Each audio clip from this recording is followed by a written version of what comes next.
안녕하세요. 주식으로 부자 되고 싶은 남자 주부남 원기동입니다. 먼저 미국 증시 흐름부터 살펴보고 가겠습니다. 다우존스 같은 경우에는 7월 달에 조정 이후에 반등이 나왔는데 지금 어떤 모습이에요? 신고가를 내고 있죠. 신고가. 대단합니다. 이 미국 증시가 이렇게 강한 모습이고요. 다우존스는 업종별 대표 우량주 30개 종목을 평균으로 내서 지수를 만든 건데 이 다우존스 같은 경우에는 지금 신고가 내면서 올라가고 있다. 미국 증시는 여전히 강하다. 이렇게 보시면 될 것 같고요. 그 다음에 나스닥입니다. 나스닥 같은 경우에는 급락 이후에 반등을 했지만 아직 많이 회복을 못했어요. 7월 달에 고점 이후에 급락 지수가 거의 마이너스 13% 정도까지 급락을 했었고, 그 다음에 최근에 반등하면서 저점 대비 8월 5일 저점 대비해서 12% 정도 반등을 했습니다. 하지만 여전히 7월달 고점 대비해서 지금 마이너스 5% 정도 하락한 상태입니다. 근데 지금 상당 부분 지금 반등을 해주고 있고, 제가 볼 때는 이 나스닥의 흐름이 이렇게 올라갔다가 좀 눌렀다가 다시 이제 N자형 패턴으로 올라갈 수 있는 그런 기대감이 좀 남아있는 것 같습니다. 그리고 S&P 500입니다. S&P 500은 7월 달에 급락 이후에 급반등 나왔죠? 그러면서 지금 어떻습니까? 전고점 7월 달 고점 부분까지 다 올라왔습니다. 지수 다 해보겠죠? 그래서 지금 다우존스는 신고가, S&P 500은 전고점까지 다 왔고 나스닥만 좀 못 왔죠. 그리고 필라델피아 반도체 있습니다. 이번에 그 미국 지수가 조정을 하면서 그동안 많이 올랐던 이런 반도체 종목들이 타격을 많이 받았는데 그 중에서도 이 필라델피아 반도체도 타격을 많이 받았습니다. 그래서 지금 필라델피아 반도체는 7월 11일 날 고점 대비해서 지수가 거의 24% 빠졌습니다. 지수가 24% 빠졌다라는 거는 종목별로 보면은 거의 마이너스 30%에서 40% 정도 다 빠진 거죠. 그리고 나서 강하게 좀 반등을 한번 하거든요. 저점 찍고 반등을 하면서 22% 이 구간에서 강하게 들어 올립니다. 하지만 최근에 다시 좀 조정을 하고 있죠. 이게 지금 강력한 호재가 나온 상태가 아니기 때문에 이게 V자 반등을 하기는 어렵고, 요거를 이제 N자형 패턴으로 올라갈 가능성이 높다라고 보고 있습니다. 그리고 미국이 이제 9월 달에 FOMC 회의에서 파월 의장이 뭐래요? 금리 인하한다고 그랬죠. 금리 인하를 하게 되면 다시 이제 유동성이 살아나면서 미국 증시가 좋아질 가능성이 높다라고 보고 있습니다. 미국의 지금 현재 시가총액 상위 종목들을 보시면 애플이 지금 3조 4천억 달러로 지금 1위를 달리고 있고, 그 다음이 마이크로소프트 3조 1천억 달러, 그 다음에 엔비디아가 지금 3조 달러가 좀 안 되죠. 그래서 1, 2, 3위를 달리고 있고요. 나머지 기업들도 보면은 뭐 아마존, 메타, 알파벳, 뭐 TSMC, 브로드컴 이런 종목들이 다 뭐예요? 다 반도체, IT 기업들이죠. 그래서 미국 증시를 지금 이끄는 기업들은 지금 빅테크, IT 기업들이고, 그 중에서도 이 AI 관련된 기업들이 상당히 강하다. 시가총액에서 상위를 차지하고 있다. 그래서 지금 여러분들이 지금 시장 조정 이후에 다시 올라갈 업종이 뭔가에 대해서 고민을 하실 텐데, 저는 여전히 이 AI의 성장 동력, 그 다음에 고성장, 이런 부분들은 여전히 강력하다라고 보고 있습니다. 자, 엔비디아의 리포트를 한번 보겠습니다. 8월 29일 날 최근에 나온 삼성증권에서 나온 리포트인데, 자, 엔비디아가 2분기 실적이 기대치를 높게 좋게 나왔어요. 근데도 엔비디아가 밀렸죠. 참 아이러니합니다. 뭐 선반영돼서 좀 올랐다가 좀 떨어질 수도 있지만, 자, 그래서 매출액은 전년 동기 대비해서 122% 미친 듯이 성장했죠. 그리고 전분기 대비해서도 한 15% 증가를 했어요. 그리고 예상치보다도 또 5% 상회를 했습니다. 이렇게 실적이 좋았는데도 엔비디아는 조정을 했죠. 그리고 이 중에서도 역시 이 데이터 센터 부분 매출액이 전분기 대비 16% 성장하면서 지금 가장 크게 성장하는 사업 부분이다라고 보고 있는데, 지금 아마 그 엔비디아나 이 AI에 대한 피크 우려가 이런 부분인 것 같아요. 매출의 총이익률이 엔비디아가 전분기에 78.9%까지 나왔는데 이게 75%로 둔화가 됐다. 이게 말 자체가 이제는 성장률이 좀 꺾인 게 아니냐. 물론 성장률이 꺾일 수 있지만 여전히 AI는 고성장입니다. 조금 이따가 다시 그 그래프를 좀 보여드리겠습니다. 그리고 이렇게 지금 꺾인 게 이제 신제품 준비하면서 좀 부담 때문이고, 하지만 지금 500억 달러 규모에 달하는 신규 자사주를 매입을 하겠다라고 했죠. 500억 달러면 어느 정도냐? 우리나라 돈으로 67조입니다. 미국은 한번 자사주 매입한다 해도 진짜 미친 듯이 이렇게 이런 높은 금액을 가지고 자사주 매입을 한다 그랬죠. 이 자사주 매입이 들어오면 어떻게 되겠어요?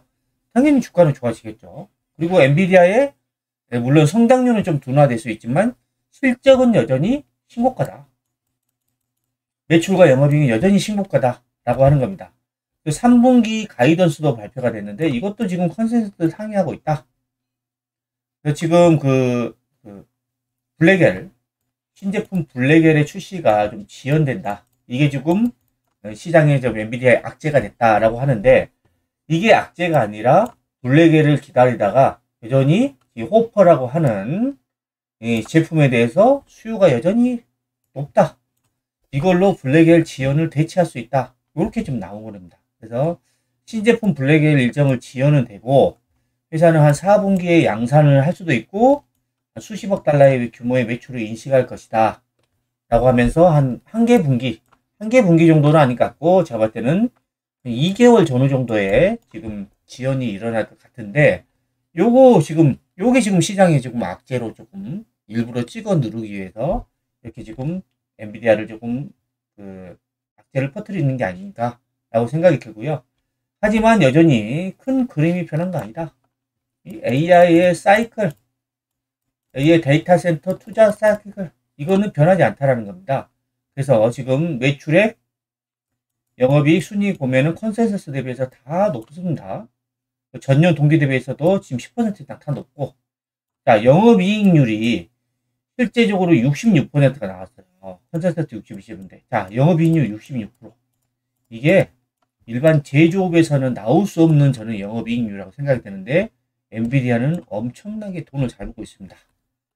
그래서 지금 자, AI가 이 피크아웃 꼭지 찍었다, 이런 우려 때문에 아마 시장이 좀 조정을 하고 있다라고 하지만 여전히 확장 기대감은 유효하다라는 거고, 그 다음에 2분기 어닝 시즌을 통해서 이 하이퍼스케일러라고 하는 이 대형 고객사, 엔비디아의 대형 고객사 누구요?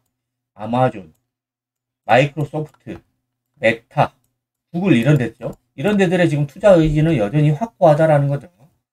그리고 이게 지금 현재의 그 실적 발표라든가 가이던스가 이 단기 주가 변동성을 일으킬 수는 있지만 펀더멘털에는 영향을 미치지 않는다.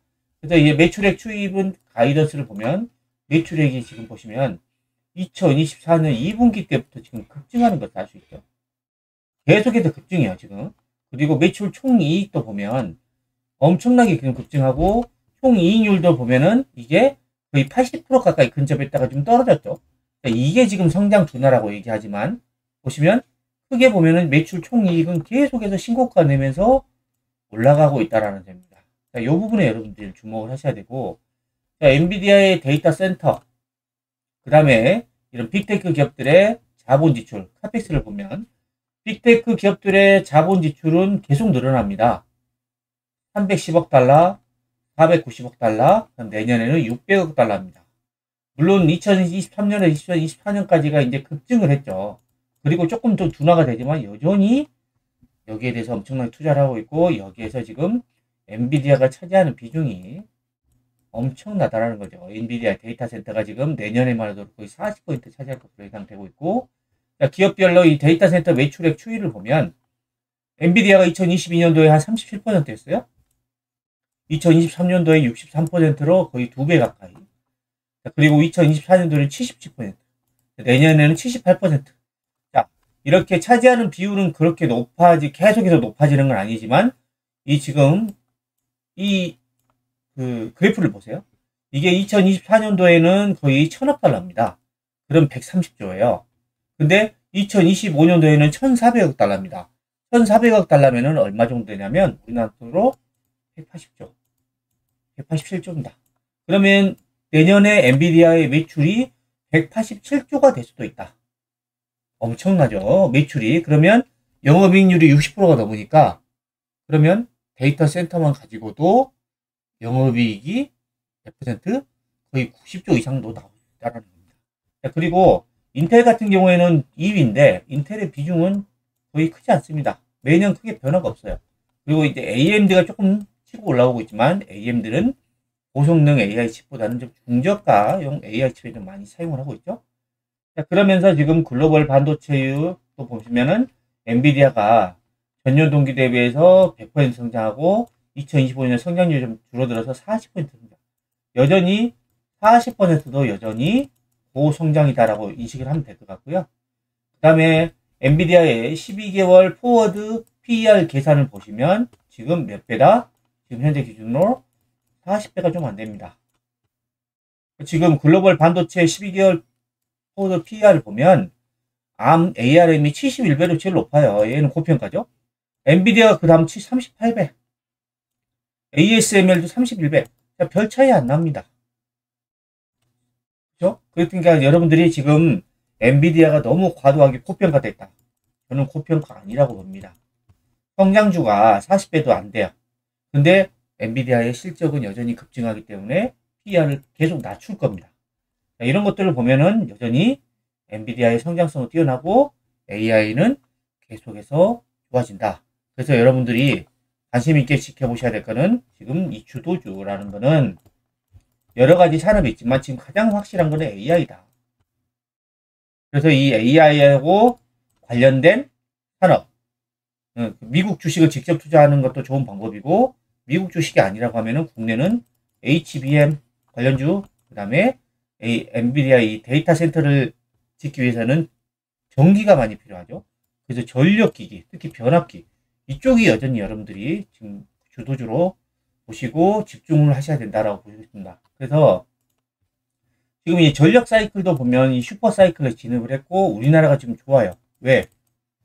자, 미중 무역 전쟁을 해서 중국을 계속 배제를 하고 있으니까 우리나라 강세라는 거죠. 그래서 지금 이 전력 초황기가 수년간 지속될 수 있다. 이게 뭐냐? 구조적인 성장기다라고 하는 겁니다. 그래서 올해 7월달까지만 하더라도 변압기 누적 수출액이 약 1조 3천억대. 작년 연간 수출액이 지금 87%를 7월까지 다 해버렸어요. 그리고 올해 실적은 2010년도 수출액 뛰어넘어서 신고가를 예상하고 있습니다. 지금 미국의 전력기기 산업이 성장을 주도하고 있는데 미국뿐만이 아니라 자, 이 러시아 우크라이나 전쟁 이후의 에너지 안보, 그 다음에 유럽, 그 다음에 중동 이런 여전히 투자 사이클이 좋다라는 거고 미국은 노후 전력망 교체하고 신규 전력 수요가 지금 많다. 그래서 지금 현재 초고압 변압기를 주문하면 받기까지가 약 2년 걸린다. 공급이 수요를 못 따라서 지금 쇼티지 현상, 공급 부족 현상이다라고 하는 거고 그래서 LS 일렉트릭도 지금 증설을 계속하고 있고 그 다음에 효성중공업도 1,000억 투자해서 미국에 공장 짓고 경남 창원에 또 공장을 증설하고 있고 HD 현대일렉트릭도 지금 미국의 생산 법인에 지금 준공하고 울산 공장도 증축을 하고 있죠. 왜? 공급이 수요를 못 따라가기 때문에.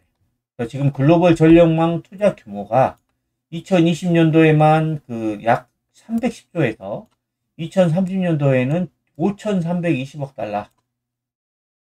그러니까 거의 600조가 넘을 것이고 2050년도 계속해서 전력이 급증할 것으로 예상되고 이적에 투자를 할 것이다. 그리고 말씀드렸다시피 미국하고 중국하고의 갈등으로 인해서 미국이 중국산 장비를 배제하고 있어요. 그러면 이게 뭐예요? 우리나라 변압기업체들이 수혜를 받을 수밖에 없다라는 거죠. 자, 이런 것들을 감안했을 때 여러분들이 지금 계속해서 AI 관련된 이런 주도주 쪽에 좀 집중을 하셔야 된다라고 생각하시면 됩니다. 그래서 이제 종목들의 흐름을 보면요. 지금 SK 하이닉스입니다. SK 하이닉스가 7월 달에 몇 퍼센트 정도 빠졌냐면 고점 대비 37% 빠졌어요. 많이 빠졌죠. 그 필라델피아 편지에서 많이 빠지면서 그리고 나서 급락 이후에 반등 나왔다가 또 밀렸습니다. 제가 볼 때는 이게 첫 번째 바닥, 이제 두 번째 바닥. 이제부터는 올라갈 일만 남았다. 왜? SK 하이닉스가 현재 올해 예상 영업이익이 지금 24조인데 지금 시가총액이 126조예요. 그러면 영업이익 기준으로 PER이 지금 6배 수준밖에 안 돼요. 근데 올해 지금 실적이 피크아웃이냐? 아니죠. 내년에 예상 영업이익이 36조입니다. 올해하고 내년 미친 듯이 성장을 하는 겁니다. 그래서 지금 엔비디아가 아직 못 가서 그러는데 엔비디아가 올라가면 SK하이닉스도 다시 또 강하게 올라갈 겁니다. 그리고 20페타치스 엔비디아의 이런 그 부품 MLB라고 하는 부품을 공급하는 20페타치스도 최근에 급락을 했었죠. 급락했을 때 고점 대비 한 44% 많이 빠졌다가 지금은 들어 올렸다가 내려왔죠. 이게 제가 봤을 때는 이제 N자형 패턴으로 올라갈 가능성이 높다고 보고 있고, 그다음에 한미 반도체도 최근에 급락을 많이 했죠. 고점 대비 거의 50% 가까이 반토막 났고 최근에 반등에 좀 밀렸다. 그래서 한미 반도체가 그동안 더 많이 올랐었는데 올해 영업이익이 지금 2,500억 정도인데 지금 PR이 시가총액이 많이 내려와서 11조 정도 수준입니다. 그러면 PER로 따지면은 거의 40배 정도 수준인데 내년에도 영업이익이 예상 영업이 4천억이다 보니까 PER이 20배 정도 수준으로 쭉 뚫어집니다. 때문에 제가 봤을 때는 이제는 한미반도체가 매수할 수 있는 가격 메리트까지 내려왔지 않나 라고 생각이 됩니다. 그리고 이제 전력기기 관련해서요. 자, HD 현대일렉트릭 이 종목이 대장입니다. 변압기는. 그래서 이 종목은 얼마 빠지도 않았고요. 지금 고점 대비해서 18% 빠졌습니다. 여전히 지금 외국인들이 보유하고 있는 수량이 많고요. 기관은 좀 팔고 있지만 지금 꿋꿋이 버텨주고 있고 실적도 급증하고 있어서 HD 현대일렉트릭 이 종목이 전력기기 중에 변압기 관련 중에 최선호주가 될 수도 있고, 그다음에 두 번째가 저는 이제 재룡전기라고 봅니다. 재룡전기는 상대적으로 많이 빠졌거든요. 고점 대비해서 지금 현재 마이너스 44% 엄청나게 빠졌습니다. 거의 HD 현대일렉트릭은 주가가 이 정도 수준인데 재룡전기 이 정도까지 내려왔죠. 하지만 주가가 이렇게 급락을 하는데 거래량은 별로 없어요. 많이 안 터졌습니다. 저는 이 정도 수준이면은 충분히 매수할 수 있는 가격 메리트가 있다. 그리고 재룡전기가 현재 주가가 많이 내려와 가지고 시가총액이 9천억까지 내려왔어요. 근데 올해 예상 영업이익이 거의 1,000억이거든요. 1,000억이면은 9천억이 지금 시가총액이에요. 그럼 몇 배요? PER 9배입니다. 9배면 어때요? 저평가. 내년 내후년 또 고성장입니다.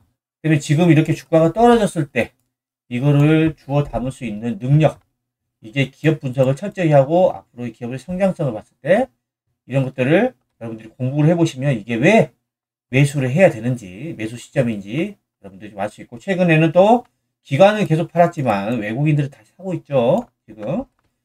그리고 나머지 전력기기, 변압기 관련주, 일진전기 이 종목도 반등 이후에 또 눌림목 내려왔고, LS 일렉트릭도 마찬가지로 반등 이후에 눌림목, 그 다음에 효성중공업도 반등 이후에 눌림목.